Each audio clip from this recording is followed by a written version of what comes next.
meant to tackle climate change. Nigeria became party to the United Nations Framework Convention on Climate Change in 1992 and ratified the convention in 1994. It also became party to the Kyoto Protocol in 2004. Nigeria ratified the Paris Agreement in March 2017 and entered into force on 15 June 2017. In domestication and implementation of these treaties, the Federal Ministry of Environment has activated many approaches, too numerous to mention, within the several departments and agencies of the ministry. The Federal Ministry of Agric also participated actively in the Kumen-Montreal Global Biodiversity Framework, aimed at ensuring that there is a new era of action for nature. There is an establishment of the National Council on Climate Change in 2021 at the national designated authority in the formulation of policies that will help achieve green and sustainable economy in Nigeria, as well as drive implementation of the Nigerian's climate change agenda and the National Climate Change Action Plan. This includes development of carbon market framework and the National Adaptation Plan, which is in line with the aspiration of the country's nationally determined contribution. Like I earlier said, it is your activity, my activity, that causes climate change. So for anything that you can do to reduce the emission of carbon, then there is an agenda, a plan to compensate you and to reduce carbon emission. A national climate change policy for Nigeria, 2021 to 2020, has also been developed. The policy prescribes sectoral and cross-sectoral strategic statements and actions within a medium-term framework between 2021 and 2030 for pursuing a climate-resilient national sustainable development. A national afforestation program under the Green Bond Project has also been put in place. This has successfully forested about 6,191,363 hectares of land through the Green Bond Project implemented by Forestry Research Institute of Nigeria, National Agency for Great Green World, Department of Deforestation, Land Degradation and Drought Management, National Parks, NGO. We're talking about partnership. The NGOs are in partnership with us on this. Private planters, international stakeholders, all to mitigate the impact of climate change. In addition, a total of about 6,550,056 seedlings were raised, distributed to state governments and institutions, and planted by Forestry Research Institute of Nigeria, Federal Department of Forestry, Nigerian Conservation Foundation, and Tree Restoration and Planting Company under the Forestry Trust Fund Initiative. Let me assure that the ministry is also putting all necessary measures to maximize these seedlings production. As you are aware, when you want to build houses, you cut a lot of trees. What are you doing? You are adding to climate change. So seedlings are being distributed to both private and public institutions to plant. Dear participants, while we contribute to implement several measures that mitigate the impact of climate change on the agroecology system, let me gladly inform you that the ministry is also focused on improving the adaptability of crops, including the use of climate-smart agriculture as a nature-based solution to tackling the impact of climate change to natural food and nutrition security. This is in line with reshaping our discourse on rethinking food and nutrition security in the face of climate change. Therefore, improving the adaptability of crops as climate-smart agro-production represents one of the vital innovative approaches to achieving SDG 2. It is on this note that safe science, technology, and innovation plays a prominent role in this discussion, especially in developing countries such as ours. Accordingly, Nigeria has adopted the application of new breeding technologies, such as modern and emerging modern biotechnology in agriculture to produce improved climate-smart crops, genetically modified crops that contribute in mitigating the impact of climate change. Among such crops are those with the inherent capacity to resist pests and diseases, thereby reducing the frequent application of pesticides and increasing yield. The implication would be that there will be minimal exposure of soil to complex pesticidal chemicals, which when broken down will result and release greenhouse gases such as nitric acid and carbon dioxide into the atmosphere, thereby causing ozone layers and depletion. Some of these crops are modified to tolerate drought, thereby contributing to combating of deforestation while promoting food security.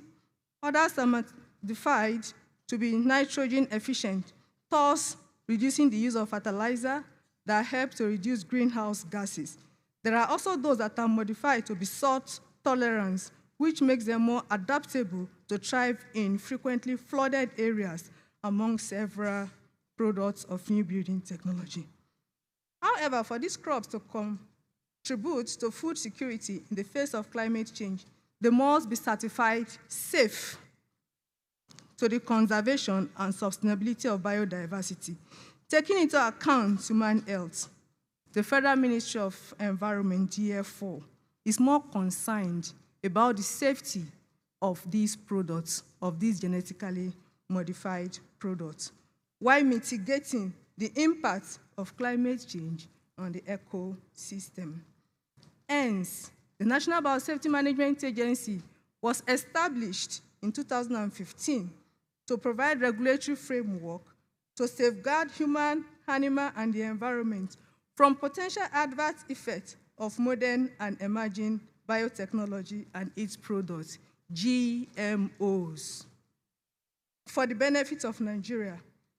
After thorough regulatory process, the Federal Ministry of Environment, through the agency, has granted approval for the commercialization of food and economic important genetically modified climate-smart crops while contributing to national food and nutrition security. These commercialized crops have been modified to resist the major economic pests that affect the particular crop. They include pore borer-resistant crops. They include pore borer-resistant cowpea, fall armyworm-resistant maize that also has the capacity to moderate drought.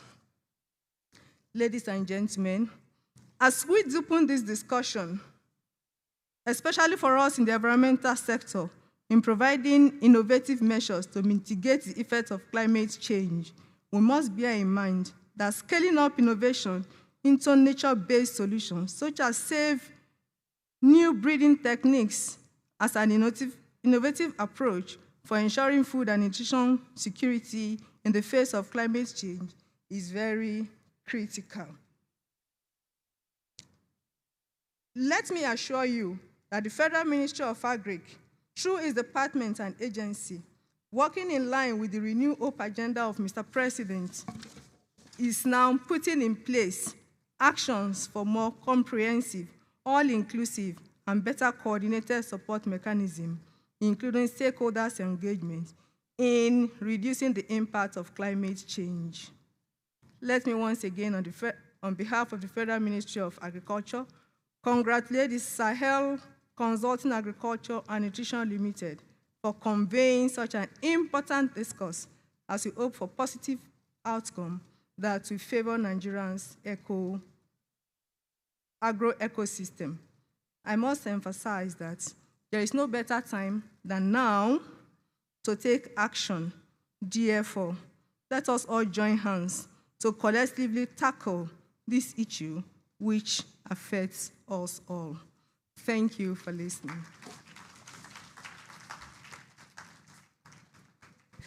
Thank you very much. We're really running short on time, so we've sort of all kind of agreed on the panel here that we'll just go straight to the question. So it's just one question, and we have 2 minutes each to respond. And I just want you to, I'll start from the Ministry of Agric. Just one key innovation that you want to sound out to our partners here. Remember, it's all about scaling up these innovations through public-private partnerships. So just one key in 1 minute, one key innovation which you think that our partners will be very much interested in. Yeah. One key innovation just for the whole Ministry of Agriculture will be a very hard sell. So I'm going to mention irrigation using solar. You know, we need to upscale that because with what we have now, with the cost of living crisis and cost of energy, we have to take measures that will bring down the cost of production and will keep us in the field year-round. But I also have to mention the issue of livestock. I cannot mention, the Director of Livestock is looking at me, because we need to de-risk that sector. And the conflict that is coming because of climate change, also we have several things that we're doing that need to be scaled up. The pasture development and the actions that are pushing for sedentarization. And then, I'm going to also have to mention nutrition. You have had the figures this morning, madam, and biofortified crops must be in the hands of all the smallholder farmers.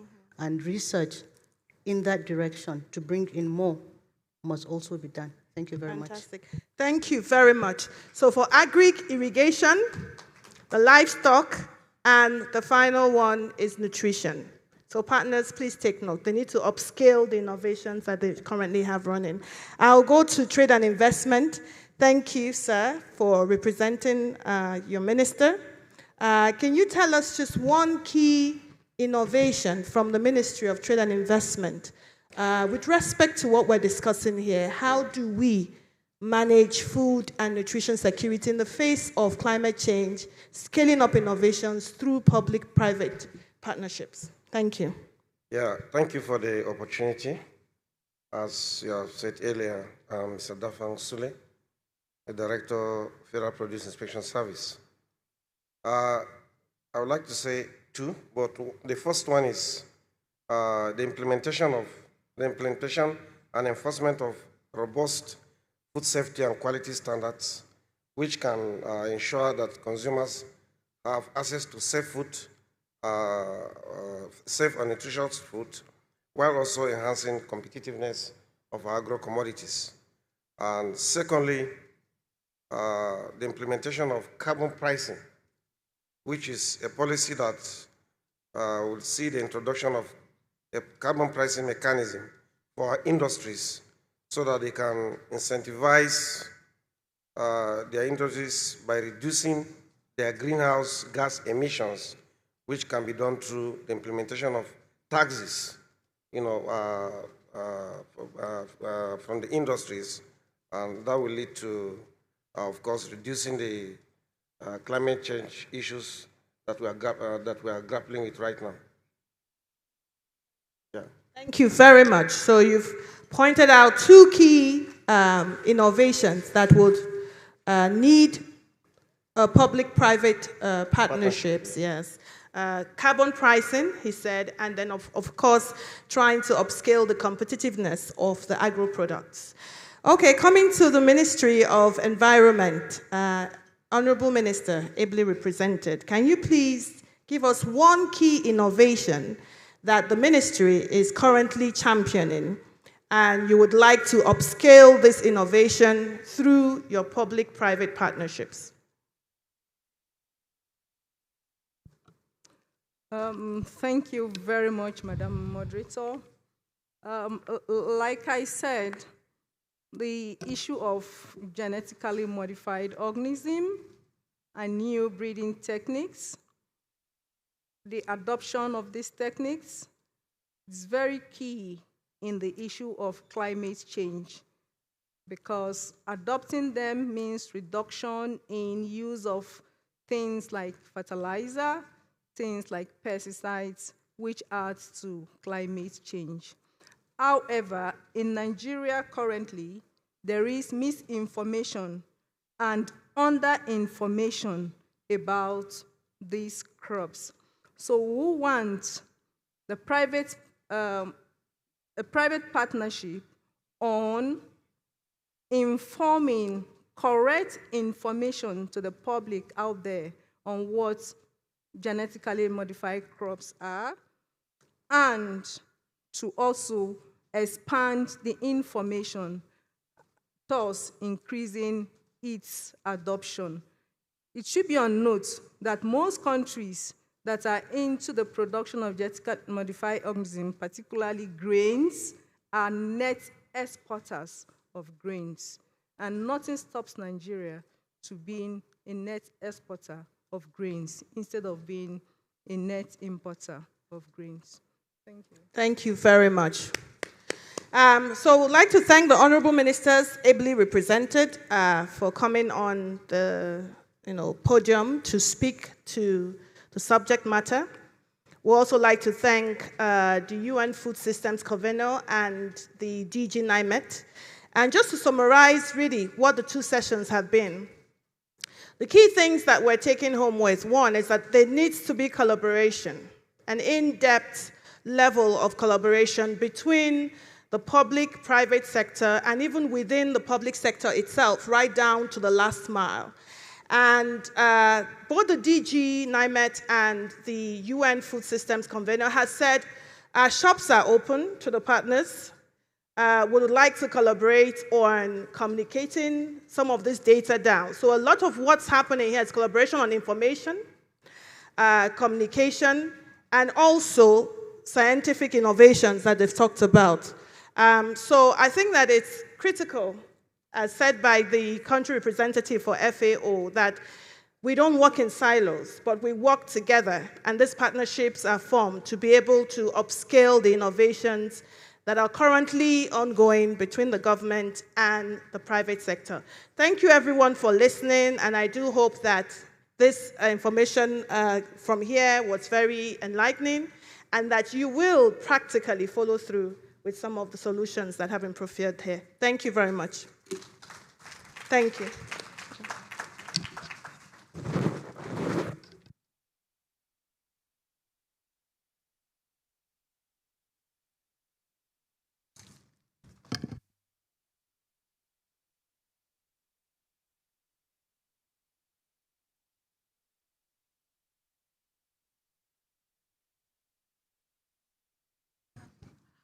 All right, ladies and gentlemen, please can we put our hands together for our moderator, Ms. Oge.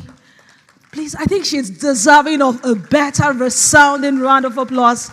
She has held it down, moderating the fireside chat and also the ministerial address. We also want to appreciate the Federal Ministry of Agri and Food Security, ably represented, and also the Honorable Minister for State Environment, and then the Ministry of Industry, Trade, and Environment.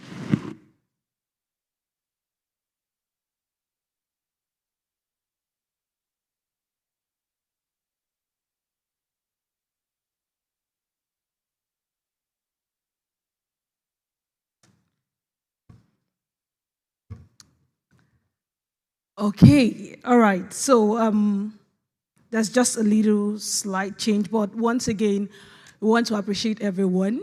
And we still have a lot in store, a lot. There's a lot we have today. And we just heard from the public sector, talking about the policies, what are they doing? And we're seeing that the major thing that has been emphasized so far is the need for in-depth collaboration. And I know that every one of us here, we're already taking note of the things we need to do. Would go on to learn from the private sector what is being done, what is happening in the sector, what are the innovations happening there. And we have a very interesting panel session called the Innovation Panel. And this innovation panel is, we're going to be focusing on the existing breakthroughs and inspire future innovation to address challenges in this sector. And ladies and gentlemen, I will not be the one moderating that session. We have an amazing moderator. She came up here to give the goodwill message, and we'll be inviting her up back on stage to take the session and also invite the panelists for that session. And I want you to really engage, listen, and then have questions. If you have questions, write them down because it's going to be very interactive. I want to recognize the online audience. Please come put our hands together for every person who is joining online. We recognize you and thank you so much. So please put your hands together as I make welcome the moderator for the innovation panel session. Ladies and gentlemen, we have Ms. Jasmine Ohanyere from the Feed the Future team lead from USAID. Please, can we put our hands together for her? Thank you.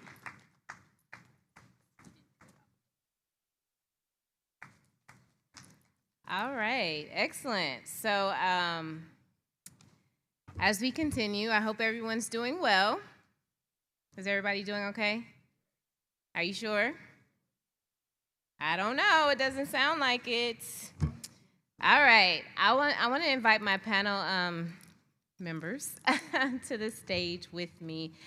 I will introduce you, and as I introduce, please feel free to come up. And I want to apologize if I say your name wrong, because I was going to do that during the break. Sorry. So, but I'll try my best. So first we have Sina Uti Warzi. And she oversees access to markets and innovation and in the GIZ program, Sustainable for Inclusive Economic Development and Decent Employment in Nigeria. Next, I'll just have a seat. And next we have Rufus Idris, and he is the country director for Heifer International here in Nigeria. And then last, and of course not least, is Dr. Sanchi Gurumayam. Gurumayam. Sorry, I'll correct it. And he is the director of Agromayam, and he's also a board member for Sahel Consulting. So we're going to have a seat and start the panel.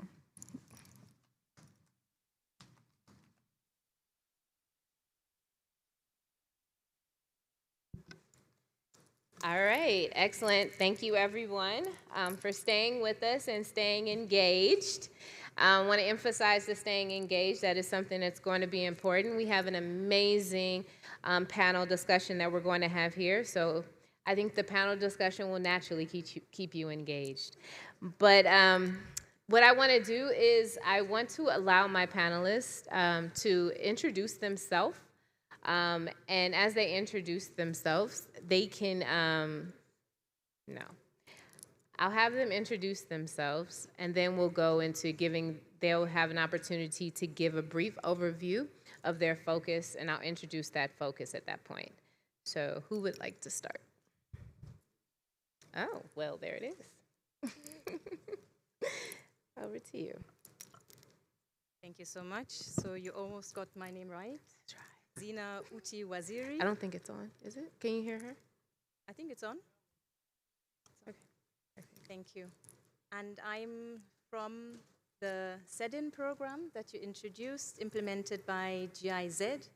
It's the program for sustainable and inclusive economic development for decent employment in Nigeria. Thank you. That's fine. And for us, and the topic that I want to expand a bit on is circular economy, and particularly circular economy for agriculture, in extension also for the food system, and the work we've been doing in that regard, and what we think needs to be done in addition. Upscaling has been mentioned several times. We believe that circular economy is basically a tool that we have and it provides basically the economic rationale, why, and gives us ideas on what we can do in actually achieving mitigation, adaptation to climate change. And I believe that for many practitioners, farmers, processors, they need hands-on reasons why to adapt, why to change. Yes, there's this partly very abstract aspect of climate change, but the circular economy principles actually show very economic reasons why reducing inputs, particular types of inputs, are important, why reusing of waste has an economic potential. There's an actual cost benefit to it.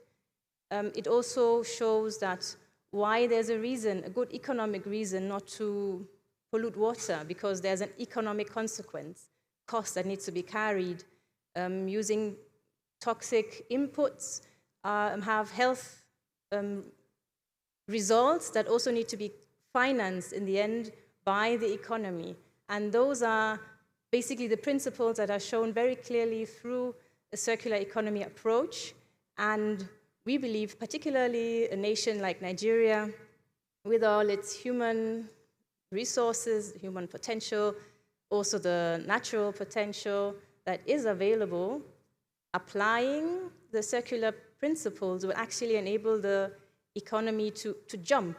And particularly because other development or other nations have maybe further developed, but also made mistakes along the line. And the circular economy approach, I think, shows up what these mistakes have been. And these nations are now trying to retract their steps and go backwards. And a country like Nigeria has the opportunity to actually jump all the mistakes that have been made and put itself in front of the curve. And from the GIZ, what we try to do is basically support pilots that can be upscaled. We've spoken about upscaling a lot today, and we believe this is very important. As it's important to trickle down information, it's important to show what works and to upscale that. We have, for example, in the area of waste to wealth, supported 700 cassava processors in using the waste that they normally have, the cassava peel, and making high quality cassava peel out of that, which is a part substitute to maize for animal feed. And these processors make very tangible financial benefits and have additional income with this additional processing that they can do, up to 10% monthly additional income. And of course, for the animal feed, there's a reduction in cost for the inputs. We've also, for example, supported in the area of research. It was mentioned before. In Niger State, we are supporting the Federal University of Technology, FUT Mina, to collaborate with the cosmetic producers on ground. They are working with shea butter. I mean, Nigeria has shea in abundance, and they're producing cosmetics. But for any additional processing, a lot of inputs need to be imported.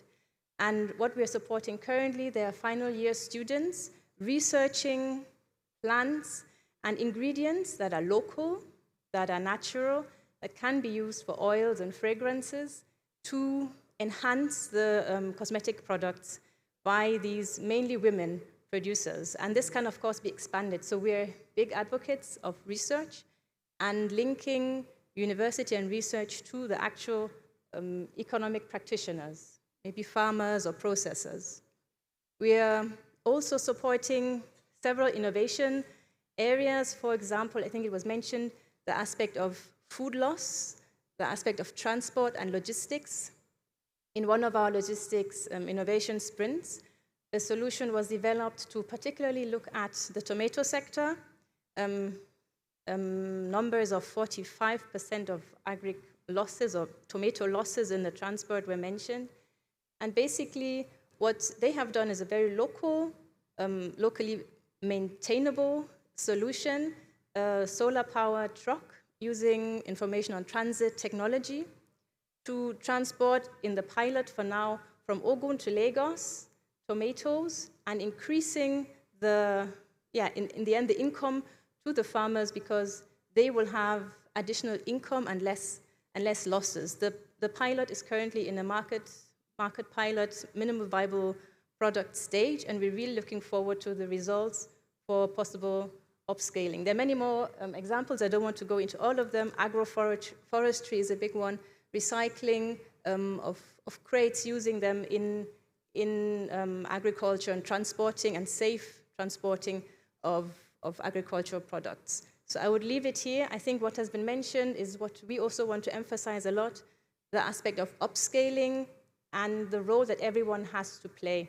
And I think, of course, from our side, we're happy to be part of this process, but we're also looking at the government's role to play, looking at regulations, looking at, but also enabling the environment.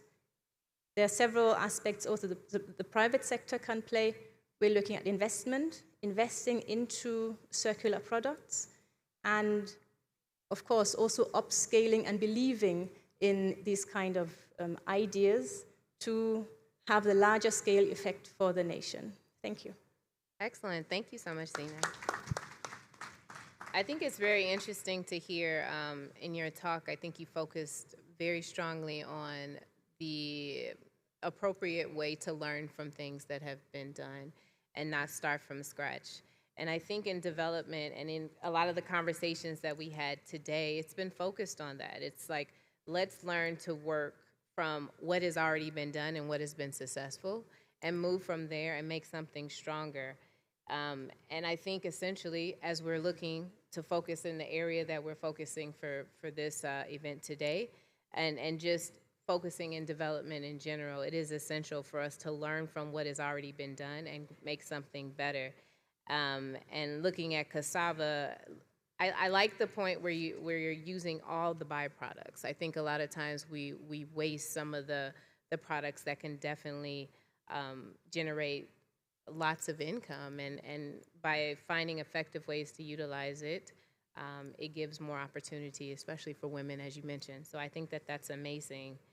I'm going to move to Rufus, and so he can talk a little bit about investment in agri-tech research and development to enhance commercialization and climate-smart innovation for food and nutrition.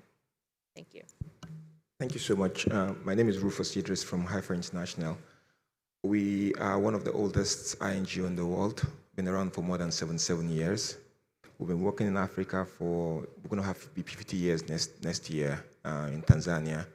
We're barely starting in Nigeria, 2.5 years now, and our mission is mainly to end hunger and poverty. And in doing that, we believe that there's some critical stakeholders that we have to work with, importantly, the smallholder farming household. The smallholder farmers are critical in the middle of trying to address the issue of food security, nutrition security, or trying to end poverty also in the world as well. We also see critical stakeholders there being the innovators. In Nigeria today, you agree with me that we have a huge part of our population being young people. These are tech-savvy, entrepreneurial young people that are shaping and designing innovations that's transforming the various sectors, in the entertainment sector, financial sector, or the health sector. Why can't we do the same thing in the agricultural sector as well? Also, we know that you cannot just help smallholder farmers in isolation. You must also impact on the entire ecosystem. In the ecosystem, we have many players there, the private sector players, the processor, people that are providing logistic support, extension services, and the likes also very, very important and critical there. So the connection between research and agri-tech is very, very important, because when we're generating innovations that we want to push out there to support smallholder farmers, are they actually addressing the pain points of the smallholder farmers? Are they driven by evidence and data from research that shows that this kind of solution is actually demanded or required by smallholder farmers and to actually help them? The data showing that this kind of research, this kind of technology and innovation will not end up harming the environment when you're trying to address a particular issue around food security as well. And also looking at investment going in there, are we ensuring that the technology or innovations are also commercially viable in the long run? Innovation should help improve efficiency for the smallholder farmers. It should help also drive a price point that's affordable to also the smallholder farmers. And what that means is that the focus of innovation and technology, like we mentioned earlier, should be on the smallholder farmers. And you ask me why? Why smallholder farmers? Why can't just get the big farmers or the big firms and support them? It's because in the country today, majority of the food that we consume is being produced largely by our smallholder farmers. Of all the farmers who have in the country, about 80% of them are smallholder farmers. Of the food that we produce in the country today, about 90% of that food that's produced in the country is also produced by the smallholder farmers. So if we want to address the issue of food and nutrition security, we must address the pain point that limits the smallholder farmers, that keep them underperforming, that keeps the profitability or the productivity level very, very low, and also that challenges them. Importantly as well, we talk about climate change. We are living in one of the most vulnerable regions to climate change impact, and we are seeing that day in, day out. The head of NIMET mentioned earlier about the issue of being able to transfer weather advisory services or weather forecasts to smallholder farmers. Farmers are really struggling. We see the flood and the drought happening in different areas that's making it more difficult for them to produce. At HEFA International, for instance, we're working with some young innovators to address such problem. For example, we have a partnership and collaboration with Ignitia. And the main idea is just to address what the NIMET boss said, the disconnect between the information on weather and the last mile. So these young people are designing innovation that can allow smallholder farmers assess those information and make informed decision about it. It's going to rain tomorrow. It's not enough. How much rain are we expecting tomorrow and where? So that way the farmer can plan the farming activities that will not be disrupted by the rainfall. Oh, there's going to be windy tomorrow. So I will not do spray services tomorrow because it's going to be windy. I can save cost on my input as against going out there and wasting the entire input because it's windy. So we're currently funding that. We started with about 20,000 plus smallholder farmers, and we're growing that this year to about 500,000 smallholder farmers to have access to weather forecast and advisory services to make informed decisions on the field. We'll talk about insurance as well. The issue of flood that happened.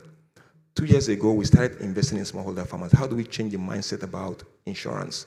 That insurance work, you can actually purchase insurance.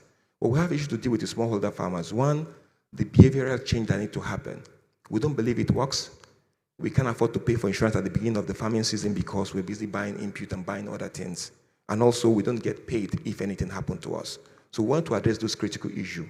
And we partner with a group called Pula. We piloted the first pay-at-harvest area yield index insurance in Nigeria. Farmers don't have to pay at the beginning of the season. We insure them first. At the end of the season, you pay your premium, and that gets reused to reinsure you again. Farmers are willing to pay more when they have harvest and not when they're still struggling to buy the input. I also, to add to that, farmers also see the benefit because area yield index insurance does not only insure your investment in the farm, it invests a reasonable percentage of your expected yield. So should you lose your entire farm field because of flood, you still get a reasonable amount of chunk of money you're supposed to get if you had that crops till the end of the season and harvested at that period of time. So we started investing first. We had more than 40,000 smallholder farmers in Nigeria now that we are financing to help get insurance. And this year, next 2 years, we're going to get like 900 plus farmers that will now be able to access insurance at the beginning of the season and pay at the end of the season when they have the money to pay for it. And that way we can ensure that farmers don't just get to lose their field. In 2022 that we did that, with farmers that we insured, more than 80% of them experienced loss due to the flood, and they all get paid claim payout. The following year, we had more farmers willing to be part of the program. Farmers will pay for products and innovation that's worth it, that works as well. The last point I want to make is that also about irrigation that our friend from the Ministry of Agriculture mentioned earlier as well. We're also promoting innovations that help smallholder farmers to be able to farm year in, year out. We'll talk about the disruption in the pattern of rainfall in the country. No country will survive by rain-fed agriculture alone. If we must ensure food security, we must promote irrigation. But at what cost? Irrigation is expensive. You have to burn fuel and diesel. We just have fuel subsidy removal. So now we're doing what we call supporting smallholder farmers to irrigate their farmland using solar-powered irrigation model or mechanisms. So that way, the cost of diesel, the cost of fuel is out of it. It's just a simple maintenance of the simple mechanism that's put in place for them to be able to irrigate and secure their farm. I know they'll talk about livestock as well. We have 7 years experience in livestock. We just finished a national study to understand the livestock landscape in Nigeria. And we're about to design and roll out our strategy for the country where we look more into how do we ensure pasture and water for the pastoralist to reduce the Fulani or the farmer header crisis that we talk about all this time. Thank you.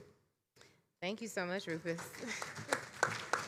I think you hit on a lot of the development issues that we have in general, I mean, I think you hit everyone. I think one component that was very important that you did raise was the focus of innovation and youth. I think that's essential as we look at agriculture in general, because yes, it is a large percentage of smallholder farmers. However, there's also a lot of people that are diverting from agriculture and going into other fields.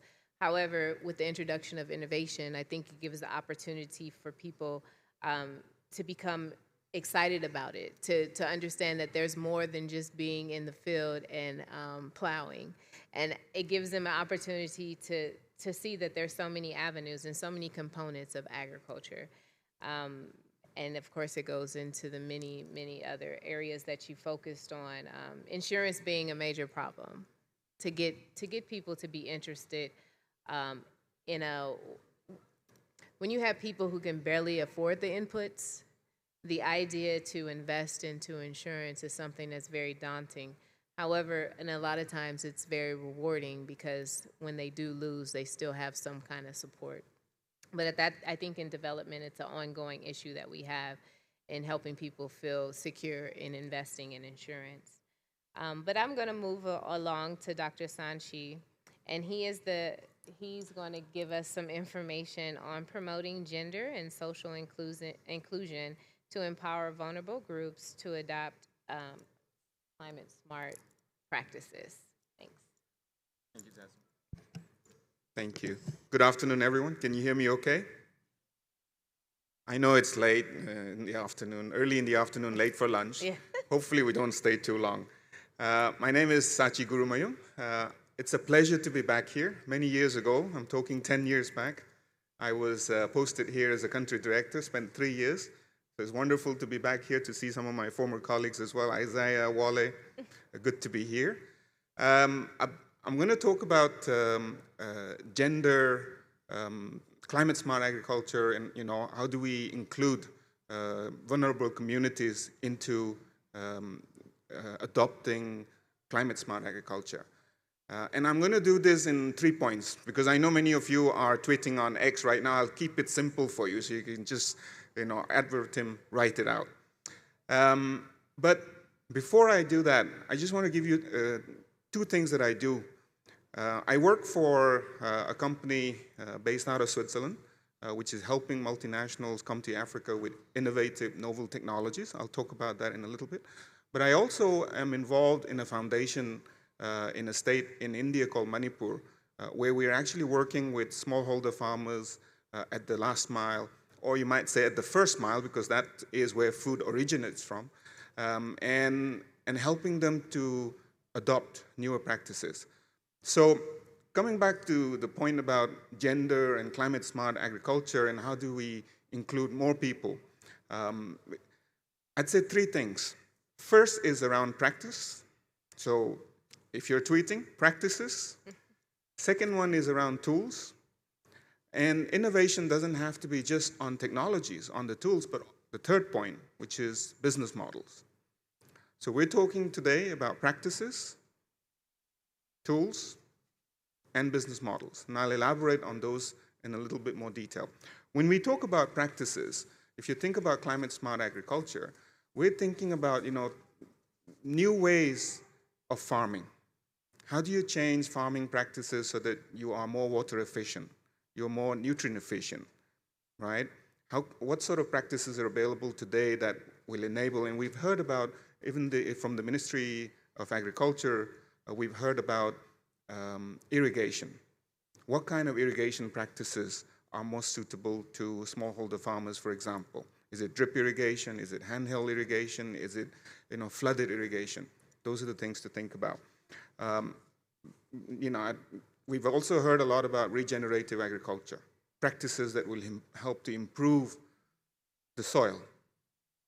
That's something that is picking up now. Many people are focused on it. And the definition depends on where you are and what kind of farmer you are and what it is that you need to do to rejuvenate the soil that you're working with. There's no one set definition. But the key is to rejuvenate the soil, bring back life to the soil, so improve soil microbiome, for example, and ensure that your agricultural practices are sustainable. Point number 2 was around tools. And when I mention tools, I'm talking about inputs, seed technology. We heard earlier on about drought-tolerant seeds, for example. Climate change, as we are facing today, doesn't mean that there is more drought or more floods. The challenge with climate change is the vulnerability of the whole situation. There is drought when we are not expecting drought. There's more rainfall when we shouldn't be expecting rainfall. So it's thrown the whole agricultural calendar into turmoil. And that is what we need to adapt ourselves to with new technology, new practices. There are other tools that are coming up. Beneficials, in place of chemicals, for example. Targeted active ingredients that can go after the pest that you are fighting instead of not only affecting the pest but also every other beneficial insects that may be on the field. Biostimulants is another area that helps plants to absorb available nutrients much more efficiently. It also helps to recreate the soil microbiome. The other key area that we should think about when we're talking about tools is AI and machine learning. And AI as in not average intelligence, but artificial intelligence. How can we learn from all of our past experiences, feed that into computer models, algorithms that can come up with predictions that tell you, if the weather is going to be bad tomorrow, it is going to be, so many millimeters of rain, and it will hit you between 10 a.m. and 2 p.m. So you don't want to plan your spraying regimes and all the rest, something. And then how do we get that information into the hands of farmers? It's one thing for you to have supercomputers in your lab coming up with all these models, but if you can never get that information out to farmers, you've lost. Okay. The last point is business models. One of the things that I was very aware of while in Nigeria was you go out to rural areas and you find that at the very last mile, first mile, there is still a significant gap in terms of information, knowledge, understanding of modern technologies. And that's something that we have to address. At the same time, and I say this repeatedly, it's only a healthy farmer who can provide food security. And yet you will find that many of our smallholder farmers do not live healthy lifestyles. They do not get access to nutritious foods, yet they may be the ones producing, the grains that you need. And that's something that we need to address. This is the work that Malkeki Foundation, the organization back in India that I started, has been doing. And there we're trying to integrate health checks as part of info sessions on agriculture. So if you're going to participate in our new tech ag session, then you must go through our nurse or doctor first and get your, basic, simple primary health checks done. So if you have very high blood pressure, and we know something's going to hit you in the next year maybe, so you go and check it out. So those are the early symptoms that we can help. The other thing, and I see a lot of women here, this is one thing that I love about Nigeria. You see a significant number of women who are interested in agriculture, and that is great. What is it that we don't often do in our business models? We don't think of an inclusive model where we're looking at women as a key primary target in our solutions, in designing our solutions. I'll tell you something about work that we've done in the rural parts of Manipur. We started talking to farmers, and it raised the question one day around how do women cope at the time of their periods and they still have to work and there's no access to sanitary products or information on female health hygiene. If you really dig into it, it is a big part of what holds back a lot of women from participating in active economic life. And so we actually designed a model where we integrated female health hygiene information, business models to make sanitary pads more available to rural women who are also supporting the agricultural communities out there. The last thing, and I want to thank Sahel for this, is the work that Alden is doing around dairy and making milk more available to you. There is a part of which is around gender, making microfinancing more accessible to women, for example. And those are the things that we need to incorporate into our business models to ensure that we not only have climate smart agriculture, but we also have the ability and the involvement of our women folks in practicing those climate smart agricultural practices. Thank you. Excellent. Thank you, Dr. Sanchi. Your 3 pillars that you created, which is practice, tools, and business models, I think they're essential. But in that, I also heard integrated agriculture, where it's integrated, like things are speaking to each other. But I think the overarching theme for everybody on this panel has a importance of engaging youth and women, and I think that's the way that's the way forward, and that's the way that we'll see the most success in implementing any types of innovation that we have. So what we want to do is we want to open up to the audience to see if there are any questions there.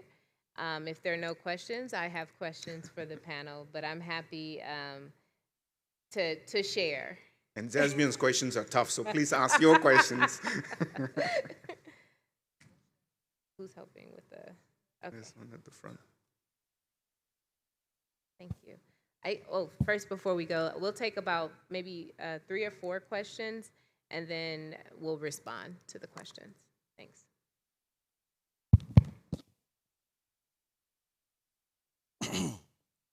Thank you very much. I'm Angaro Ignatius from ICRISAT. I want to thank the organizers of this meeting for the expository information that I've shared so far. But I'd like to say that paper and presentation, according to holy books, has no end if it is not put into practice. Several have said this is what we can do and this is what we can achieve. And for these scaling innovations, the other minister did mention that it's not the issue of resources, but capacity or manpower. But in the places where the manpower is there is no resources. And even where the technology exists, there is no resources for scaling out. So I would like to see a situation where there is a harmony. The FAO representative did mention that most times we have been in silos instead of working together as partners. So I would like to see a situation where partnership comes up as a result of this, so that those who have the innovations will be able to put it on the table, and those donors will be able to finance, so that the holistic approach towards improving the livelihoods of the smallholder farmers can be practically experienced when we are talking about climate change affecting smallholder farmers in terms of irrigation, in terms of keeping their livestock, and all the information from climate that will inform them of what to do, the technology they're supposed to adopt.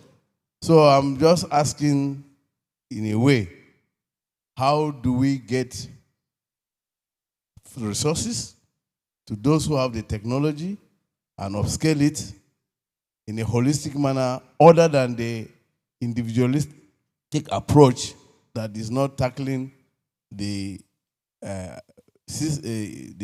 is not mitigating the challenges in a way that can make impact and solve this. Though we cannot solve all, but at least visible changes could be assessed, that this is what has been done as a result of this cooperation and collaboration. Thank you.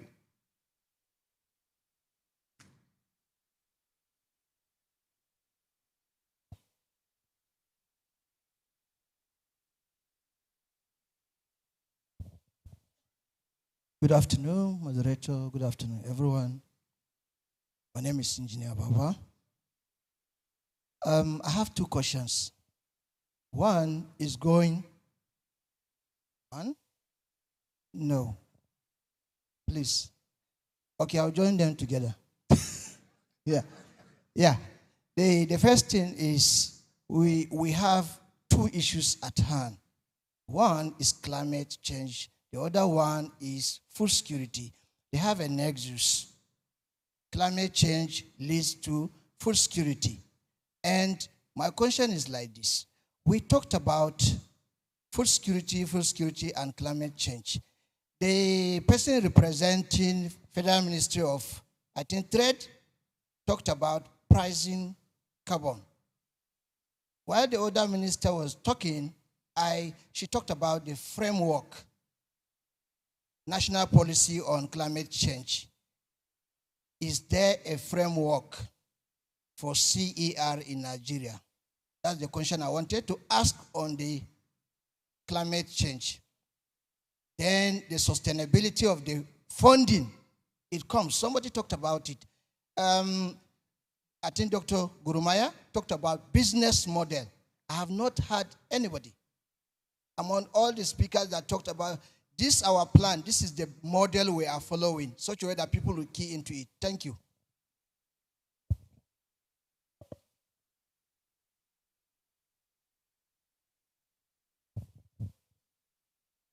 Thank you very much. My name is Professor Olu Akinola from Ahmadu Bello University, Zaria.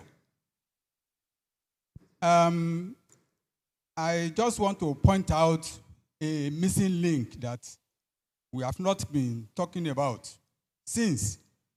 The prof from NAPRI mentioned something similar when she talked about the issue of advisory service. And by extension, I want to include extension service. You see, most of the people that have been talking have been telling us about what they do, how they do it, but here we are talking about partnership. Who is going to start the partnering? Is it the NIMET that will be going to the public institutions to tell them, or it is the public institutions that will go to NIMET, and so on?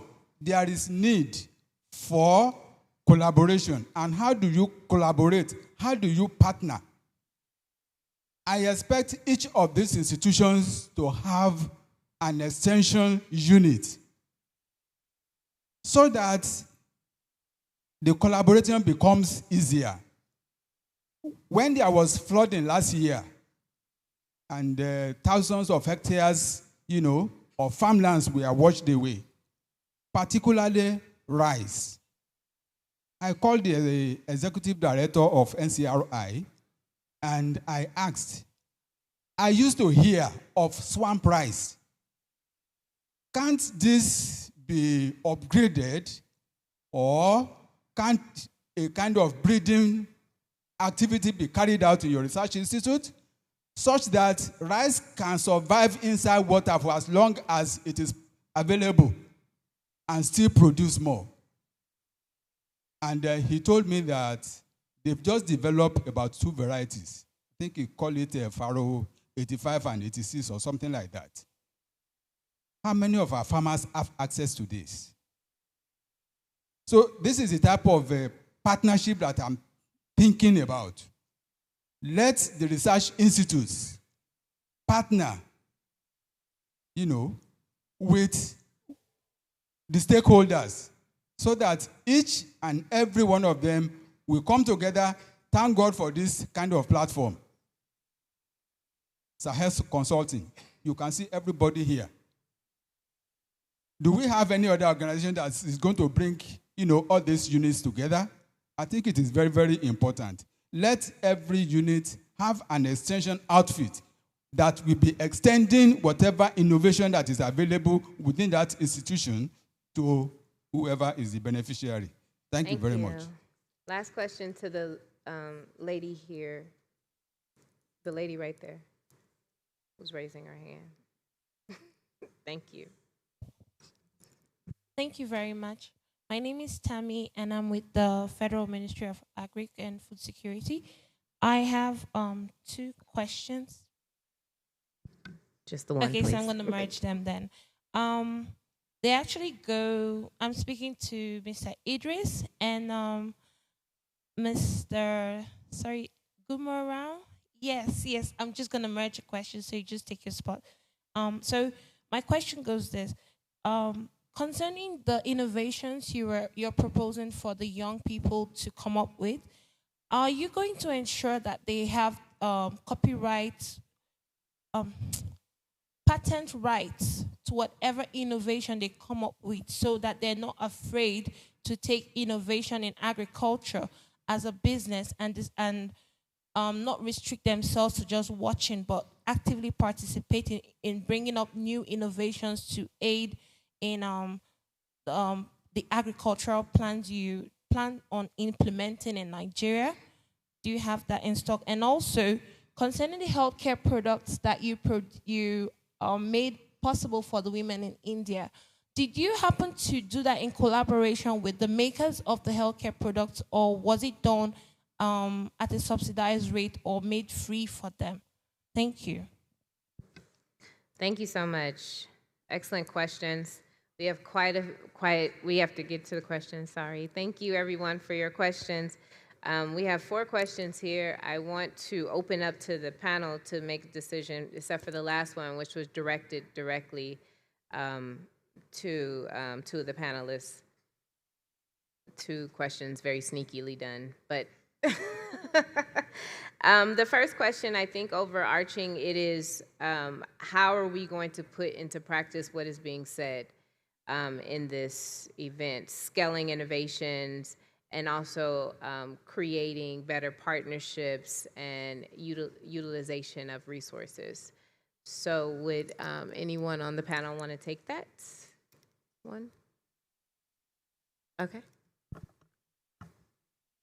I can start and try to attempt to address this. I mean, I guess everyone in this room knows that Nigeria is vast, it's a complex country, so I think everyone knows that there's no one solution that will address this challenge that we're facing. And I think it's consensus from what everyone has said. This needs everyone's effort. So I think everyone will have to move in the end. So I don't think it will be one agency or one level of government that can make this work, but everyone actually having to come together.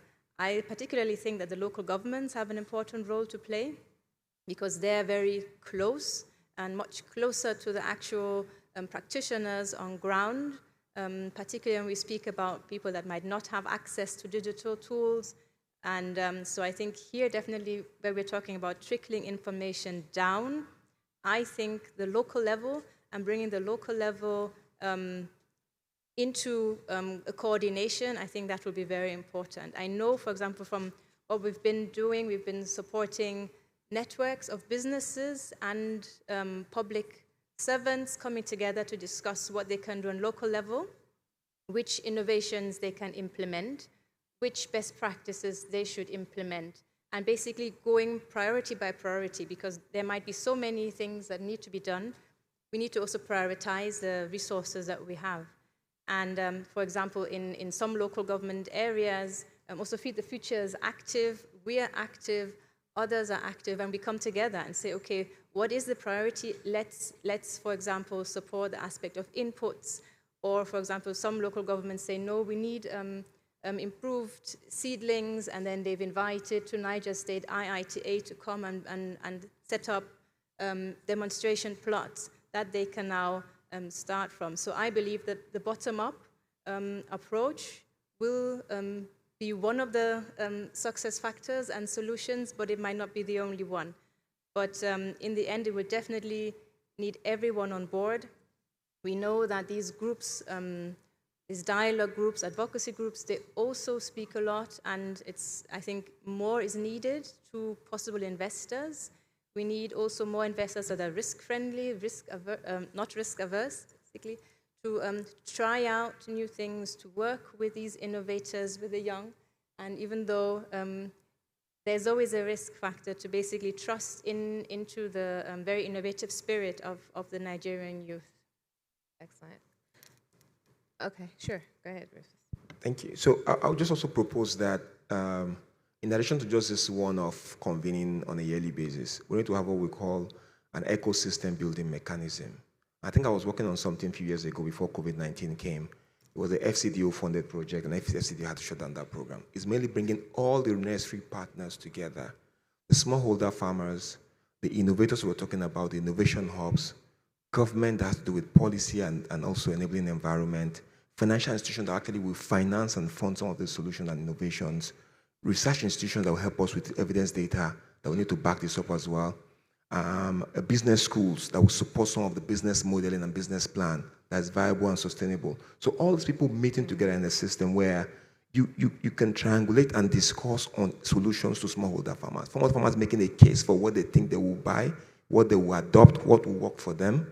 Businesses looking at how they can develop a model that works for them. So I think it's just like putting together, not just a convening, like a group that interact more often, that share information. So whatever you come up with, you won't have a case of resources on one side, no capacity. Capacity on one side, there's no resources. And things being designed in such a way that we don't need to work in silos. It's just coming together to work and do this together. No single organization or government can solve the whole issue that we're talking about here. Thank you. Absolutely. It's not something that can be done alone. It's something that has to be very intentional. And I think the intentionality is shown by us being in this conversation, having this conversation, understanding that this is something that needs to be addressed, highlighting what Kofi stated with the FAO presentation. It is a lot of silos. There are a lot of problems that we face, and we have to address them. But we do have to create some type of systems to get through those problems, because the problems have been there so long they've become the norm. So I'll move on to the next question, and that was on food security and climate change.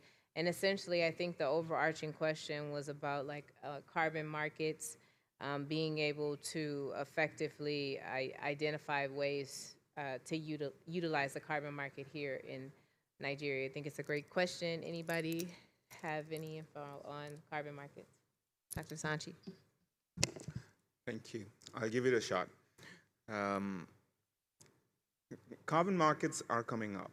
It's seen as a tool that will bring additional income for farmers, large or small.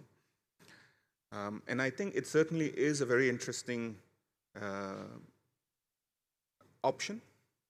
The challenge today is, how do you actually monetize the carbon that you believe you're sinking in your ground through new agricultural practices that you might have adopted? Quantifying that is a challenge, okay? And you know, I've worked with a Swiss company called Gamaya that does AI and machine learning based predictive models on sugarcane. Sugarcane is one of the most effective crops for absorbing carbon, for carbon sequestration. And they're working on models that will help to understand how much carbon is absorbed in the ground as part of a sugarcane growing cycle. And what are the practices, regenerative agricultural practices, that you need to adopt to keep that carbon in the ground? So if you plant trees today and you claim your carbon credits, but then 3 years later you cut all those trees, what happens to the credits that you got? Do you pay them back? So it has to be sustainable. And I think those are the intricate details that we need to thrash out before we can say carbon credits are a viable, fungible option for farmers. But, is it happening? The answer is yes. There are a lot of people, there are a lot of companies working to come up with solutions that are not for one farmer, two farmer, but millions and millions of farmers out there. Because, if you think about how many smallholder farmers there are in Nigeria, you have to come up with solutions that you can take to all of them, not 3, 4 of them in Kano or, Cross River State. Thank you. Excellent. Actually, with carbon markets, just to add to that, I think it is, for Nigeria, is something that education is really important, to learn more about the carbon market, even learn more about pricing, how to effectively price, how to not duplicate. And it is a process, but the market has a lot of potential. A lot of things that are done in Nigeria have sustainable carbon market, carbon credit potentials. So it's like identifying it, like Dr. Sanchi said, and really pricing it in a way that it will be beneficial for the individuals doing the carbon credits. So next, I want to move on to the question/concern about integrating issues with extension workers, understanding the lack of enough extension workers in comparison to farmers, that 10,000 to 1, which everyone is very familiar with. Connecting that with research institutions as well as private sector, and creating a form of adaptation in using those research, using the ag extension to teach those new innovations. Does anyone want to take that? Okay. All right. Thank you. You know, so while I was based in Nigeria, one of the things that we needed to do was to take the technology that we had to farmers, to smallholder farmers. And, you know, smallholder farmers, perhaps, you know, limited education, limited knowledge of the latest practices, they need a lot of hand-holding. So you have to go out there and spend time with the farmers in their communities and we set up a whole network of demo farms where we were demonstrating how to grow. We talked about rice. We were not talking, you know, at the time we were not doing swamp rice, but we were doing Faro 44 and Faro 52 Isaiah, that's correct, right? So, and the idea was, how do you demonstrate to farmers a better technology and a better practice, which results, and this was the important thing, in a better return on investment for them.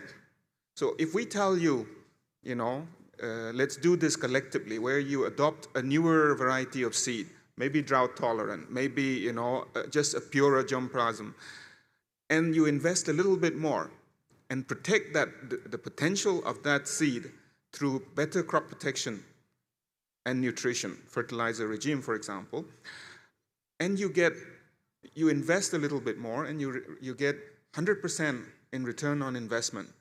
That is the kind of solution that we need to sell, but that takes time. It takes a lot of hand-holding. And this is where we were supported by the government's extension services. Now, I understand there are logistical funding issues, but if you are able to demonstrate that there is economic value generation, value creation in doing this, I think you find the right partners. I mean, Alden has been able to get, you know, dairy farmers, cattle owners, processors, those who process milk into fresh milk that you consume or into yogurt that you drink. LNZ is an example. You create economic value along that chain. Suddenly, everyone sees that participating in this is better for the economy, better for not only myself, but for the country. And that is I think, the key message that you need to be able to come up with and sell. But somebody has to do that. So, you know, the question on partnership. Yeah. SDG 17 should run in our blood. It's the only way we're going to get things done at scale. But somebody has to make that first move. Whether it's the private sector, the government, or an NGO, somebody has to make that first move. Thank you. Excellent. Thank you, Dr. Sanchi. So it was a short panel, and I know you guys enjoyed this so much. However, we have to close out. But in closing out, I still want to answer your questions that you had. So I'm going to ask Rufus and Dr. Sanchi, as you close and give your recommendations, that you also address the question, which I'm going to remind you. So for Rufus, the question was about youth patent rights for the innovative agriculture technologies that they come up with. And for Dr. Sanchi, the healthcare products that you did in India.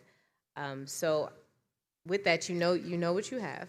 But I'm gonna first start with Sina so that she can give her recommendations, and then we'll move to Dr. Sanchi and then Rufus for your recommendations. Thank you, Jasmine.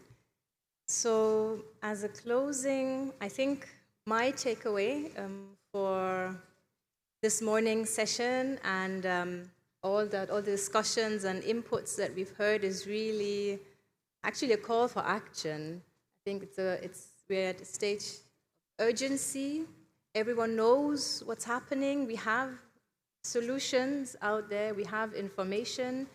I think also the presentation from Nimet was quite interesting, saying we have all this information, the challenges, bringing it down. I think the questions that came up today, or just now, even for this panel, were also all around the aspect of, so what do we do now with all this information that we have? How can we make the pilots that exist and upscale them, and how can we bring the information from, let's say, the top down to each and every practitioner, the processors, the farmers? And I think, I mean, I've mentioned it just now in one of the responses, small collaboration pockets on local level can be a good start.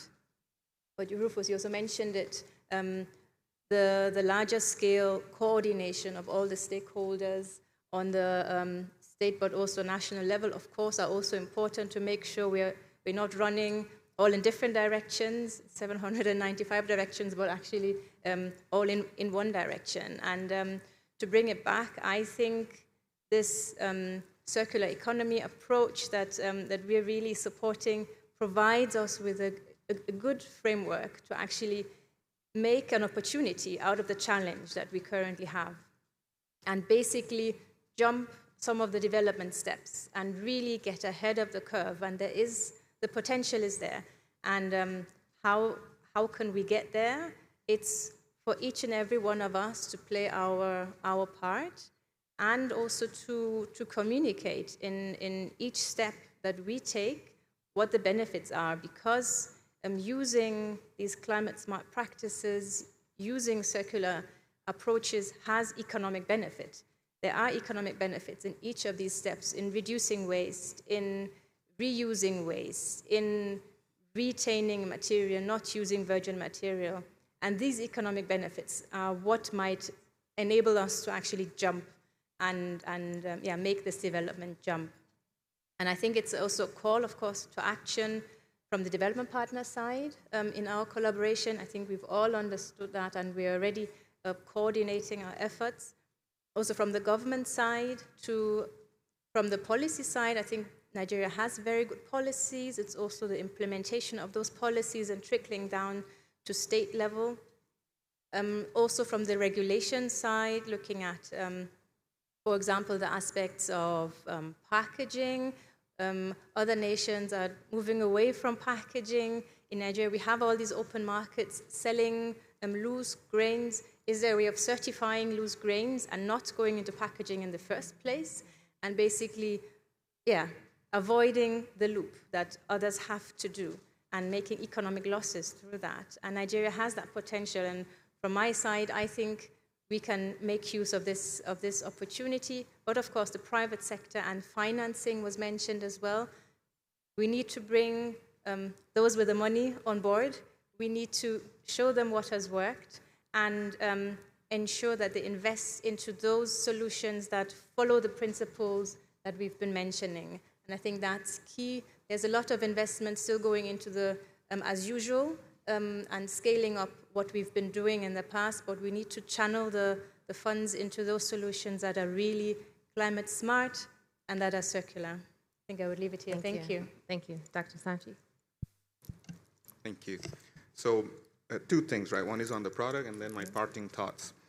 On the product side, yes, so we partnered with the manufacturer of one of these mission-oriented organizations looking to give women more access to good quality, affordable sanitary pads. So we partnered with them. And the model that we have in the same way that we develop agri-entrepreneurs, we develop social entrepreneurs. So we identify from the rural communities where we work. Because of our footprint, we already know the people there, and we know who would be, who's energized about doing something like this. So what we do is we order the product as a foundation. We give them 2-3 boxes, and then we say, you sell it, keep the profit, and return the capital cost back to us. So we finance the working capital. And that way they can build their own small businesses while enabling women in the community to access better products. In the instances where we've done health checks, we have actually hired nurses or invited doctors and nurses either on a voluntary basis or a paid basis to come with us to the villages and do the health assessments. Just to keep it short, my parting thoughts. I mean, of course, I'm very thankful to Sahel for this opportunity. It's been great working with Ndidi, Temi, and the team. The first thing I did when I landed was to have a Chapman. It's the one drink that I love. I'm also really pleased. If you look at your bags, you see there's a pack of jollof rice flavor. I'm going to try that as soon as I get back home. So, thank you so much for the opportunity, for interacting with you. I would say agricultural transformation is possible. Okay, we just have to think differently and approach it differently. The policies are all there. It's just taking it, bite-sized to farmers in an implementable manner. That, if anything, is, I think, the most critical of all the recommendations. Thank you. Thank you so much. So my parting word would just be that we need to prioritize three important things: agriculture, youth, technology. Agriculture, it's the main sector that we have now that provides the largest amount of source of livelihood for our population. 200 million people and still growing. We can't feed ourselves. We're relying on importation of food.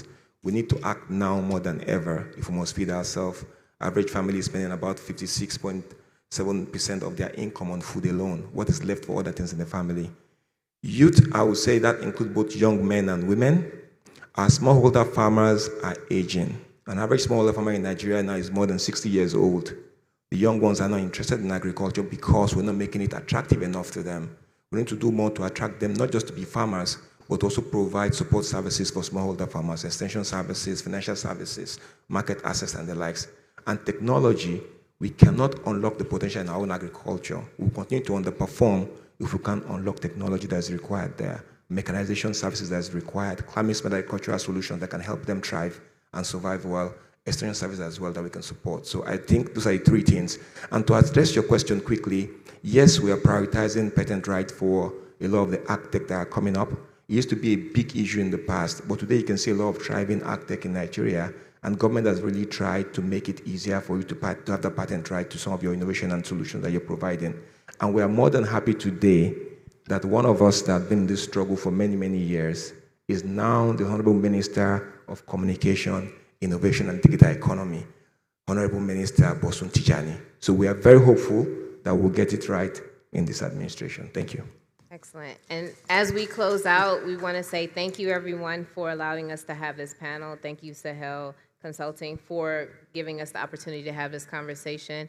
I want to also add that private sector is important as we're doing anything that we're doing, connecting with public, private, and also with donors and making sure that we're collaborating effectively. So thank you, everybody. Innovation should stay on your mind, and make sure that that is your way forward. Thank you. Ladies and gentlemen, can we celebrate our panelists from the innovation panel? Yes, please. I think we can do better with our claps. If you enjoyed that session, thank you, thank you, thank you. Thank you very much, Ms. Sina, Dr. Sachi, Mr. Rufus, and also our Igbo moderator, Ms. Jasmine. All right. We see your faces, and I know there's something everybody wants right now, but don't say it out loud, but I know that it is time for that. But first of all, I want to appreciate you all for your cooperation. Please put your hands together for yourselves. You have been the best audience we've had since the beginning. Thank you for your engagement, to those online and also to those on site. So right now, I'm going to be making two very important announcements. Very important announcements. We've heard from the public sector. We've heard from the private sector talking about the innovation. There's a lot. And Mr. Rufus said something. He said, let innovation stay on your mind. Now, I initially said that this is not a conference where we're just sitting and we're just listening. We have another session where everyone here is going to be focused on solution. That's the breakout session. But before we go to the breakout session, we have 7 breakout sessions that will be happening in different halls in the same auditorium. Not this auditorium, but in the same building. And I'll list out the 7 halls. And while we're going for that breakout session, we're also going to have the short break where we can grab coffee, look through the exhibition. We have 2 exhibition booths, one by the left and one at the other side. Several things. We have entrepreneurs who are showcasing a lot of innovation in the sector. We just talked about innovation. There's something everyone needs to see. It is, there's a dwarf millet that is a new innovation that is out here. How many of us have heard or seen the dwarf millet? Okay, so that means I feel everyone here has to find their way to that. We have a lot. We also have superfoods from different entrepreneurs. We also have a Nigerian-made chocolate. You need to see them, and not just see them, you need to test them and also support our entrepreneurs. So it's